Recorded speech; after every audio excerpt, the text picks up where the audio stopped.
Hey, we're sponsored today by Decode DC, the podcast that gives you an honest look into how politics affects your life. The host of Decode DC, Jimmy Williams. I used to do some Dylan Ratigan shows with this guy. He's worked for Republicans, worked for Democrats, even as a lobbyist, and he's taken all that experience and explaining how things really work inside and outside of Washington. Decode DC is a smart, surprising, and it challenges the conventional wisdom, like in their recent episode about what moving day at the White House is really like, as told by someone who lived through it. I imagine it was a bit of a nightmare this year. Check it out. I did. I think you'll love it. That's Decode DC, available on iTunes, Stitcher, or wherever you get your podcasts. The Majority Report with Sam Cedar, where every day's Casual Friday. That means Monday is Casual Monday, Tuesday, Casual Tuesday, Wednesday, Casual Hump Day, Thursday, Casual Thurs, that's what we call it, and Friday, Casual Shabbat. The Majority Report with Sam Cedar.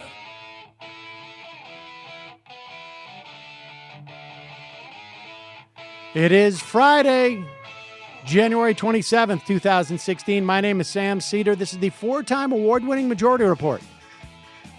We are broadcasting live steps from the industrially ravaged Gowanus Canal in the heartland of America, downtown Brooklyn, USA.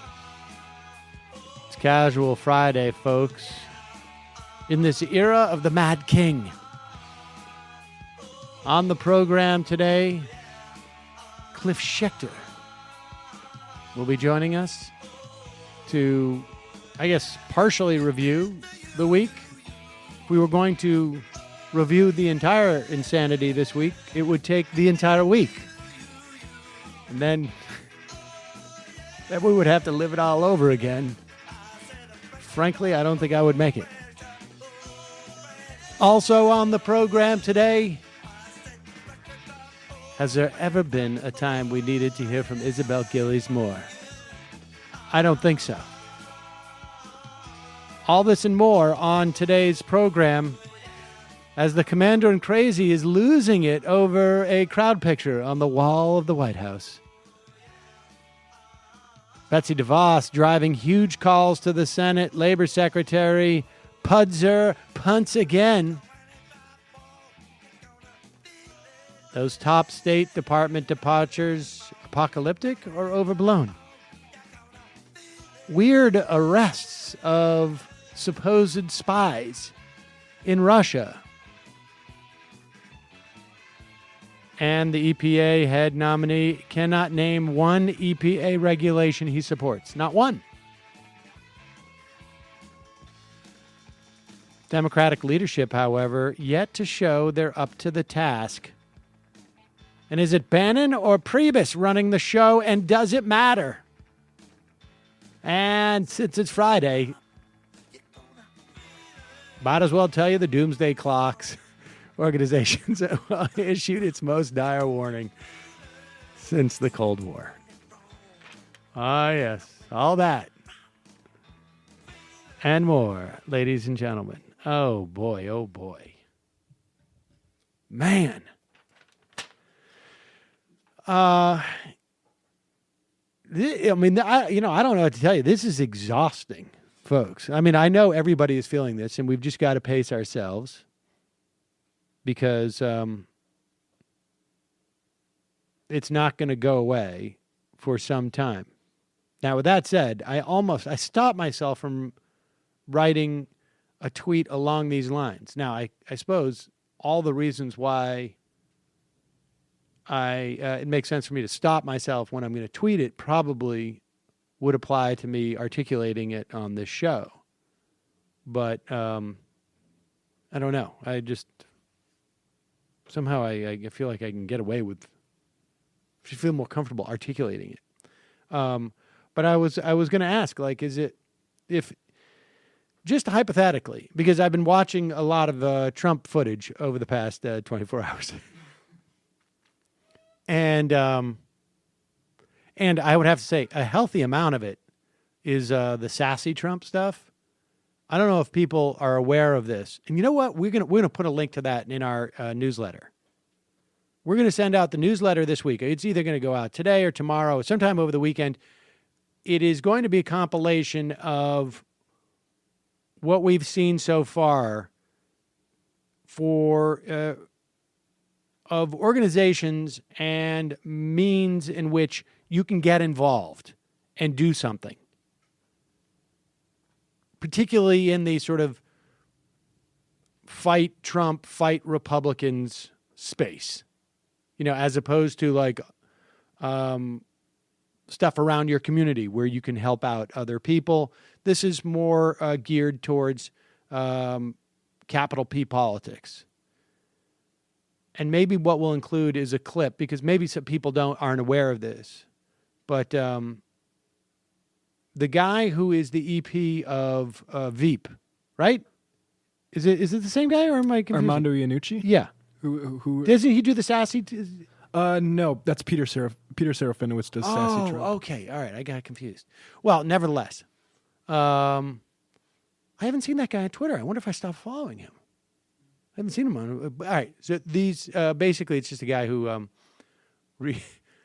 redoes Trump's speeches in a sassier voice. He works with Simon Pegg. He's in the what's the Simon Pegg movie with the zombies? But he works with those guys a lot. I'm just gonna play well, you know what? I can't do it. Can you do it? Do the CIA one. Don't play the whole thing, but just to get a sense of it. And it's word for word, verbatim, what Trump says. But it really is like what I love about it, because it's a funny voice, but it really shows just how absurd. You can actually listen to the words that he's saying in some way and realize how incredibly absurd it is. But this is sassy Trump at the CIA. I'm with you 1,000%. And the reason you're my first stop is that, as you know, I have a running war with the media. They are among the most dishonest human beings on earth.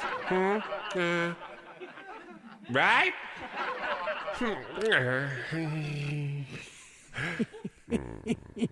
And they sort of made it sound like I had a feud with the intelligence community. And I just want to let you know the reason you're number one stop.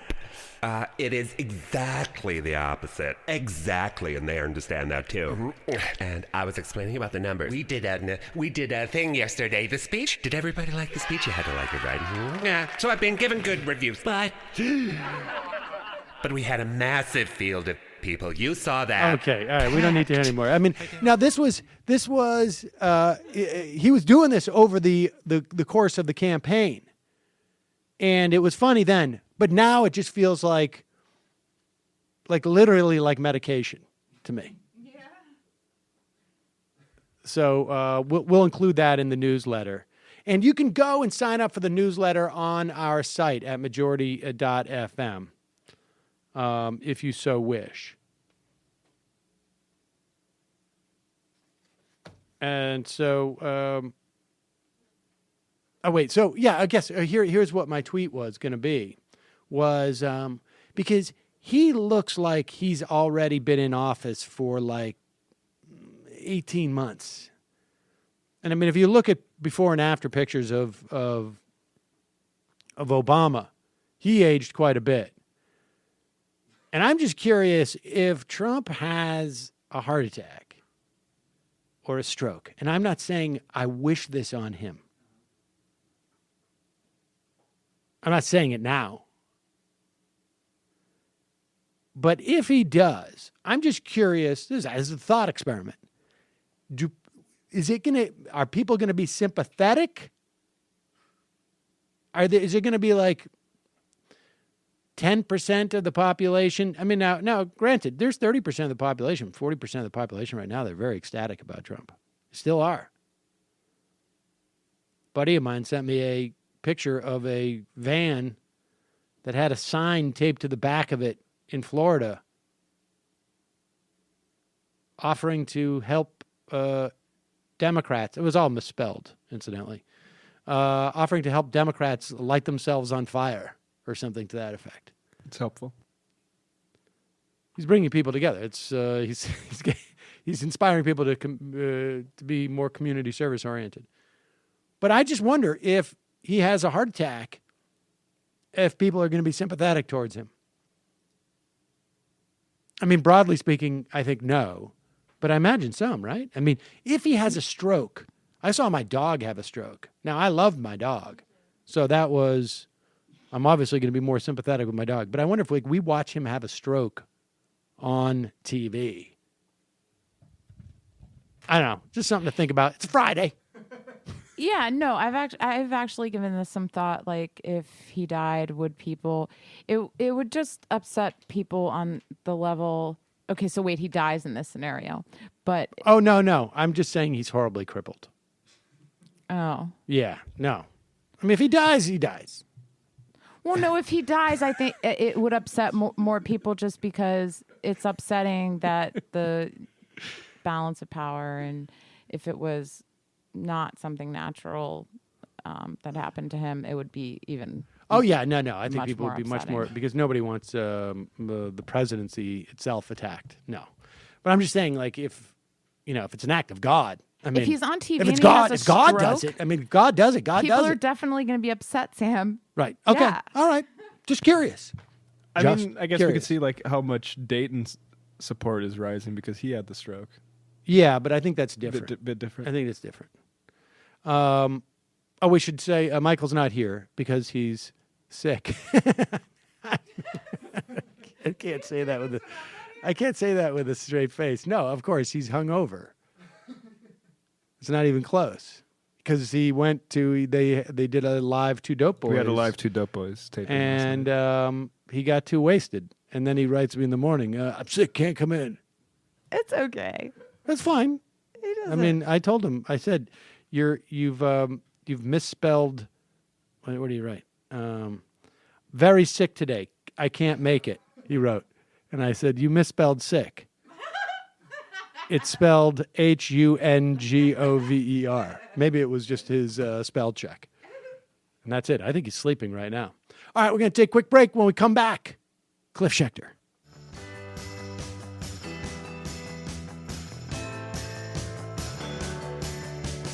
Life can be so fair, let it go on along. I could lose for good, you got that cherry bomb. Blow out that cherry bomb. For me, we lost it long ago. You and me. Now you know your way back from the spirit bar. Brush your teeth for bed. Blow out that cherry bomb. Blow out that cherry bomb. For me, you got to know it's on your sleeve. Know it's on your sleeve. Know it's on your sleeve.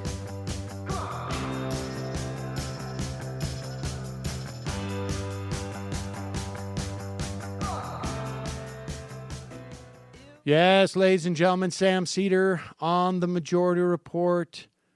It's Casual Friday, and even though we're living in the era of the Mad King, and our executive agencies are barred from communicating with the outside world,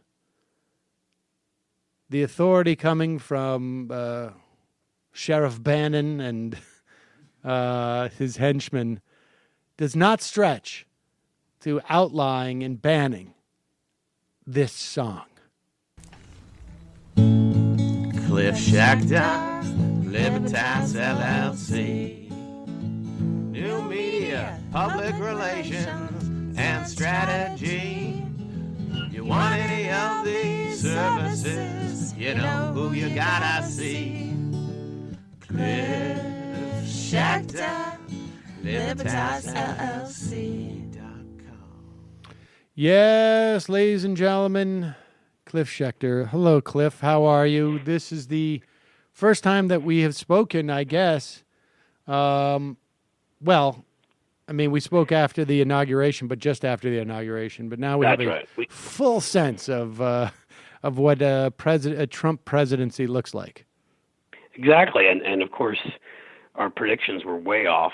He's competent. He's organized. He's self-confident. I really don't know what the hell we were thinking, frankly, and we should sort of be embarrassed about that. It is. He. The thing I've been struck of is I think that he is. He may not be able to handle the pressure. I don't think he can, and I kind of felt like we've talked about this. I mean, I don't know if we've come right out and said it that way, but this has been a situation for a while, right? I mean, he has always been at his worst when he's under pressure. That is when he freaks out and he can't hold it together. Now, in some ways, it doesn't make him different than a lot of people. I mean, he acts like a bigger asshole than I think most people. But a lot of people feel at least internal turmoil when there's more pressure and that kind of thing. Sure. But we're usually searching for a president who can handle that kind of stuff, not one who actually gets a lot worse when the pressure's on. So, I don't look, man. It's not good. I mean, we're still here. No cities or countries at this moment have been nuked. So that's right. Thumbs up on that. Yes. You got to take the little things where you can. But we're entering increased rivalry with China. Quite clearly, they're not just in word but in deed doing everything they can to undermine the EU, as well as the UN, as well as NATO and many other. So I mean, and this is their worldview. People really shouldn't make that mistake. The thing is you'd have to get somebody so grandiose in their vision, so out of their mind, to think they could make this work. But essentially what they're hoping to do is they want to go back, and their view is basically Donald Trump is a predator in every sense of the word. We know about his personal behavior. We know about his predatory business behavior. And this is the foreign policy version of it, which is why form alliances and help out those that are less strong than you when you can plunder them. That's his view of the world. And who's the best to team with? Well, the other guy, big guy with nukes who's willing to plunder. So in his view, you undermine all these organizations so basically places like the United States and Russia can get together and say, we're going to go into this country, we're going to kill them and take their oil, which he's said those kinds of things. I mean, that is his view of how international affairs should work. So at least if you go with that in mind, all the rest of it makes a lot of sense.